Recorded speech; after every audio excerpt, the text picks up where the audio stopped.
Hopefully someone will bring it to your attention, like what happened to me. It was really good that he brought that to my attention. That relationship triggered all of the things we're talking about here in that syndrome because I was fearful.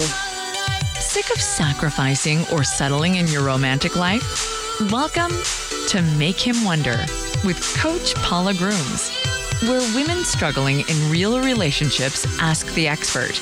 Unscripted, unfiltered, understandable coaching conversations to help passionate women succeed in love. Hi there, and welcome to Make Him Wonder. I'm your host, Coach Paula, a dating and relationship coach, licensed social worker, and author of the book, Why Won't He Commit? How a Man Decides to Make You the One. I came across an article in First Magazine. Yes, when you're married, you start getting magazines like First as opposed to Cosmopolitan. And actually, if we reverse this, and women who are single get something like First, and women who are married get Cosmopolitan, we would actually do much better by our men. Think about that. Because so many factors play into that.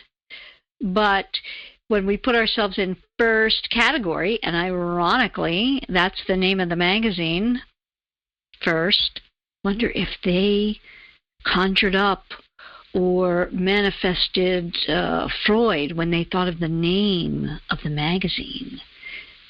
You know, if you listen to me here, I go by Freud's concept born out of what he saw in men, and as we've come to realize is in men's deepest reptilian brain, that of the Madonna whore complex, now known, because it is so intrinsically male, as simply the Madonna whore dichotomy, that men put us in one category or another, Madonna, meaning Mother Mary, or the opposite, polar opposite of Madonna, commonly known as the horrible word of whore, which I abhor, but not my terminology, because I don't believe there is such a thing as this for women. In reality, this concept of one or the other, it's not who we are, it's the male perception, and they're categorizing us in one or the other box. Because let's face it, we know as women, there is no such thing as us being a completely Madonna-like creature or a completely whore-like creature. We're all on a scale, and it depends on the man we're with and the moment and all manner of things. We are all that and a bag of chips, according to our feelings. But I digress, because that's not what I'm here to talk about today, although you know, if you listen to me at all, have seen me on YouTube, and please do go see me on YouTube because I think you will get a lot from my videos there. There are playlists as well. So if you want to hear highlights of this podcast or you want to check out information and videos just on dating or on relationships or being a worthy opponent, etc., you can go right to those playlists and get videos on the topics that you are most interested in.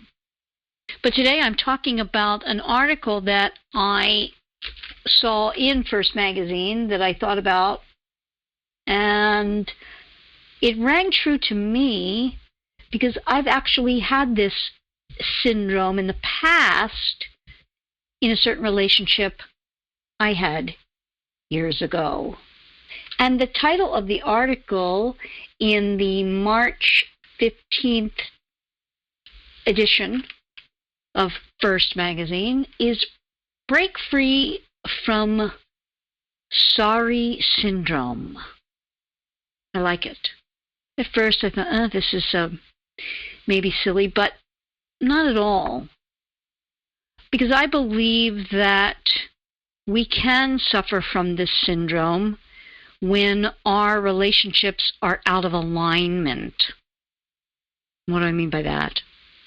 That we are not fully aligned with who we are vis-a-vis the man that we're with. And it typically can manifest from feeling like the man has most of the power in the relationship and the power balance is off. Meaning you might like him a lot more than he likes you. You're feeling that he's not all in, that he's a consumer, you want to be a buyer.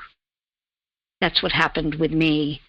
And when I had sorry syndrome, which was not like me in life, in this article, they give 3 examples, kind of like you might have sorry syndrome if, for example, I like this one, if you lead with I'm sorry often. It says here, when replying to emails, you often start with a preemptive apology, like, sorry for the delay, ... Sorry I forgot the attachment, ... And Susan Heitler, PhD, author of Prescriptions Without Pills, says that this is a defense mechanism that tends to be triggered by a fear of criticism or a perceived threat.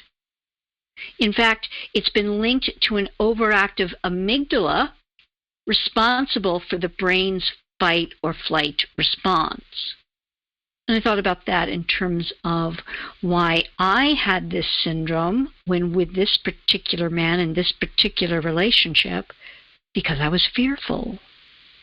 Yeah, fear of doing the wrong thing to provoke him becoming angry, and then him maybe getting out of the relationship or whatever it was at the time. And he actually brought it to my attention. And how annoying it was to him when I used the word sorry. And if you have anyone in your life that continues to do that, it can be very annoying. But it's what it's doing to us when using the term sorry, because words have power. Words influence how we feel because they are an expression of an experience, and they actually provoke then further experiences. So we have to be very mindful of words that we use. The second example here is, if you wince at your wins. After receiving kudos from your boss, you deflect the phrase saying, well, I'm sorry I didn't finish the report sooner. Or perhaps someone gives you a compliment. Wow, what a beautiful dress. Oh, this old thing, I've had this for years. That's deflecting the compliment rather than thank you. Maya Janovic, PhD, author of Hey Ladies, Stop Apologizing, says that women often struggle to internalize success. She says we tend to believe that our accomplishments somehow make others feel worse about themselves. And that is put in us societally, and very much a shame, because it does nothing for us, and it also negates, in a way, the other person's compliment. So think about it. If your man says something complimentary to you, are you deflecting it? Honey, you look so great. Yeah, I'm putting myself together with lots of pins and hope here. It doesn't make him feel good. But when you say, oh, honey, thank you, it's so sweet, that makes him feel appreciated for the compliment. So that's a very important one. Janovic says, remind yourself that saying thank you is enough. No need for other qualifiers. The third example, if you impulse apologize. So it says, ask yourself this question. Do you impulse apologize? The example they give, you arrive at the supermarket checkout lane at the same time as another shopper and instantly hear yourself announce, oh, I'm sorry. Women often impulsively apologize for such innocent, no-fault offenses, triggering stressful thoughts like, I don't belong or I don't have the right to be first. Really think about that. Do you go through those feelings in your daily life? Kristen Willemeier, I don't know really how to say it, Willemeier, perhaps, PhD, author of Biohack Your Brain, says women are hardwired to apologize. Kristen is a neuroscientist and wrote this book, Biohack Your Brain, explaining that we show more activity than men in the emotion and bonding center of the brain. You think? It's what I talk about all the time here, and how we are so different, and we must attend to those differences. But we don't want to hurt ourselves by attending to those differences, and the words we use often prompt our experience and vice versa. So we have to be very mindful of the words. Miss Willemeier says, we want to keep everyone happy, but this well-intentioned impulse contributes to sorry syndrome, which then feeds self-doubt. So true. While genuine apologies for something we've done wrong make us feel better and provide a sense of closure, the article goes on, women who apologize for innocuous things report feeling deflated. That comes from Maya Janovic, author of Hey Ladies, Stop Apologizing. So, in other words, she says, every needless sorry emboldens our inner critic. And boy, is that true. I remember in that relationship of mine, I never felt worse about myself than I did at that time. It came out of my experience. My wording reflected that. Obviously, when I realized he was right and I was saying sorry, really for innocuous, meaningless. And it's so I look back and think, wow, because that is so not me. And you can break free of the I'm sorry syndrome. First and foremost, to break free of anything that we do habitually or without thinking is to recognize what we are doing. That's first and foremost. So some of the things they talk about here, if you recognize in your writing, say perhaps in emails, instead of leading with something negative, start with confidence-boosting language, meaning great to get your response. Thank you for thinking of me. Affirm yourself in a way. Even things like, it's been crazy busy. Just leave it out.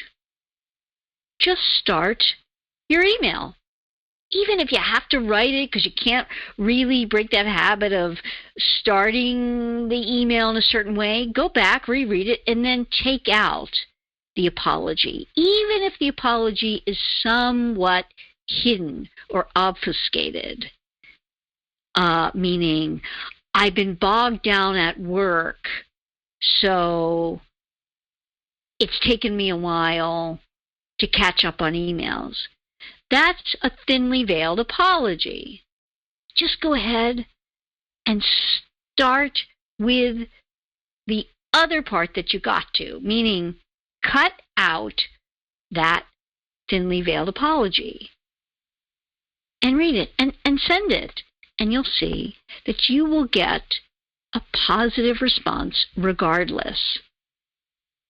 To erase the sorry for my success stress, tap into gratitude for the moment. This is what this article talks about. If you're the kind that apologizes or says, I'm sorry, when you get a compliment. If you are really into the impulse apologizing, you're really going to have to catch yourself doing it many times. Hopefully someone will bring it to your attention, like what happened to me. It was really good that he brought that to my attention. Probably one of the only good things in that awful relationship. But again, it wasn't even me. I don't do that typically in my life. I really hadn't theretofore, but that relationship triggered all of the things we're talking about here in that syndrome. Because I was fearful, I wasn't centered, I wasn't me. So many times you can utilize recognizing the syndrome for something even greater. In other words, if you find yourself apologizing a lot, using these kinds of phrases and wording and deflecting of compliments, etc., in your relationship, then time to look at that relationship. And if you really have trouble with this, I want you to think of the bigger picture here, that when you use wording, because words have meaning, and you use it a lot, then when you really feel a certain emphasis on the words, and they need to be present in a very big way in terms of a real apology, they can fall on deaf ears. And you don't want that. And that can happen. It may have happened to you. If you find that your man is apologizing a lot to you, then check how you are interacting with him. So if he is doing that with you, then also something is going to be off. Perfectionists often preface the requests with apologies to soften the blow. This article talks about that. But these sorries can really have the opposite effect. Research shows when people get an apology for something harmless, they often become confused, even anxious. Subconsciously, they think, wait, I didn't recognize an error here. What did I miss? The resulting tension ends up dialing up stress for both of you. That makes sense. You might do that unconsciously or reflexively if you're asking someone to do anything for you. I'm sorry, but could you possibly do XYZ? Just take out the sorry. Could you possibly do XYZ? Would that fit in your schedule? On your way home, would you mind picking up some milk and some other things if I give you a little list? If you are apologizing for that first, there is something amiss, and your man will feel that something off, even though it seems very small, because it's the energy that's coming off of you. It's not worthy opponent. When a worthy opponent makes a play on the court, they don't apologize for, if it's tennis, hitting the ball really hard, or if it's basketball, making the basket, or whatever it is. Now, if you hit the ball really super hard in tennis and it hits your opponent in the groin or somewhere else that's painful on the body, then that could be an apology. However, both of you took the risk of playing the game when you got onto the court. Did you not? You did. You know the risks of stepping onto the court and playing. You could get hit with the ball, and he or she, your opponent, knew it as well. So even really no need to apologize there. But again, the play would be stopped, and it would be, oh my gosh, I'm sorry, that hurts, because you're feeling for the person. That could be something understandable. But again, in that scenario of typical play, you both knew the game, and so you're both taking on the risks of play. It's the same in life. So you want to check your impulse to use apologetic words prior to stating your needs. Because when you do, you elevate both you and the other person in the relationship. You elevate it out of the confusion. And then, if an apology is truly warranted, there's much more depth and meaning in your words.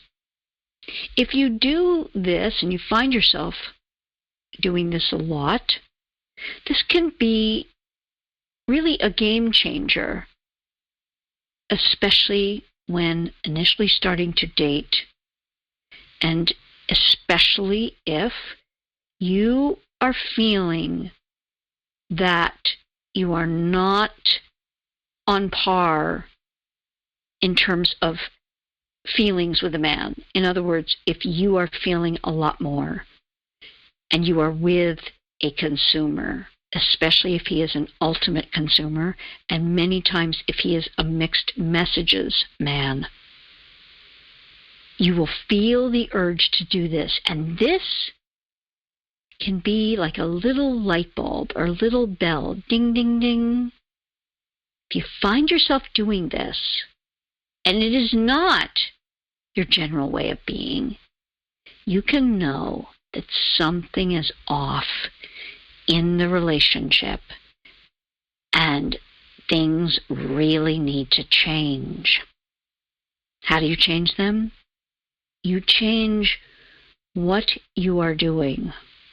You change course. You find someone to talk to about it, a professional. You find someone like me, a coach, to set you on the right track for your behavior so that then your feelings change and your behavior continues to stay consistent with that change. It's all circular. We can either feel differently, and that evokes change in our behavior, or we can start by changing the behavior, and that evokes change in our feelings, which then continues with the change in the behavior. Of course, because I'm a coach, I'm all about that. Because I I believe that if we wait until we feel differently, we might be waiting a long time. And most of us, in terms of dating, relationships, we don't have that kind of time to waste. We want to be recognizing and then doing something about that recognition as soon as it occurs. Because there is no time to waste. Life is happening now. There is no dress rehearsal. We want to have the best possible relationships, the ones we desire, with men we deserve. So when we let go of language that doesn't serve us, it doesn't serve us in any way in life, but can really hurt us in relationships, that's a serious first step. So you can probably look up this article or find it. It may still be on Stans, but I doubt it. When I say Stans, my goodness, are there even any magazine stands left? Any place in the United States, save maybe downtowns of major cities. I guess, too, I think there's still, if you go into supermarkets and certainly at the airport and drugstores, they have their magazine racks, and you might be able to find this. But I hope this was helpful today, because what we say, even though men, as you know, I say all the time, they don't relate via verbalization, it is our energy, what we're exuding, and our essence. And self-talk and expressed words have an effect on us in that way, so it will affect the way the man feels about us. And we want to be able to exude complete confidence and inner peace with who we are.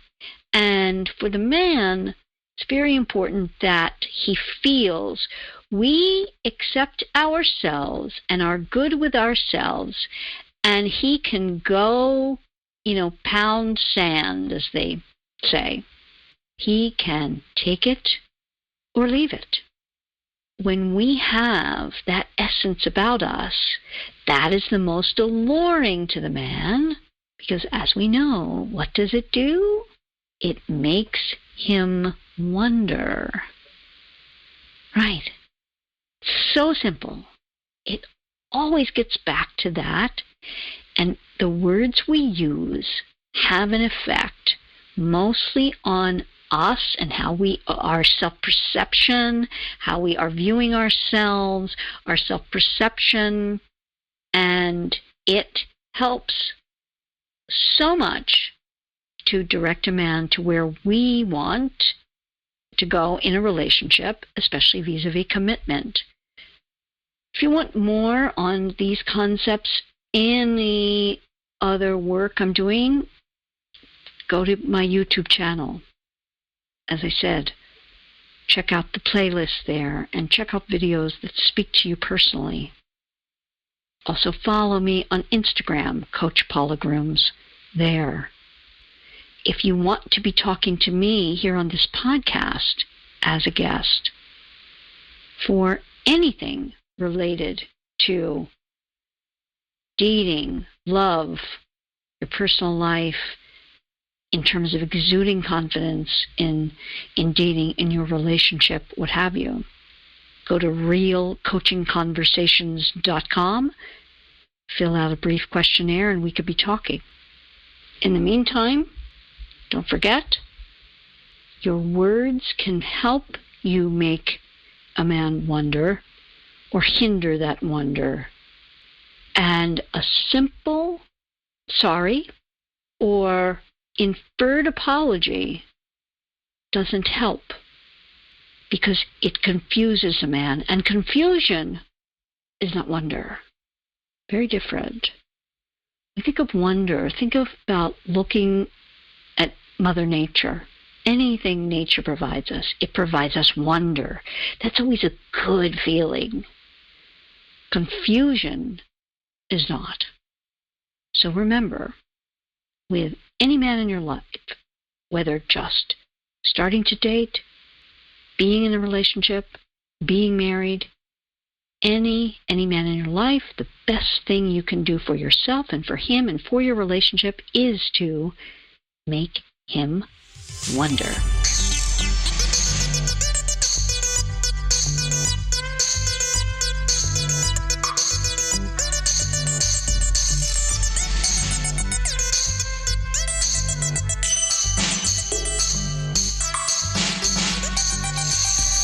Thank you for listening to Make Him Wonder.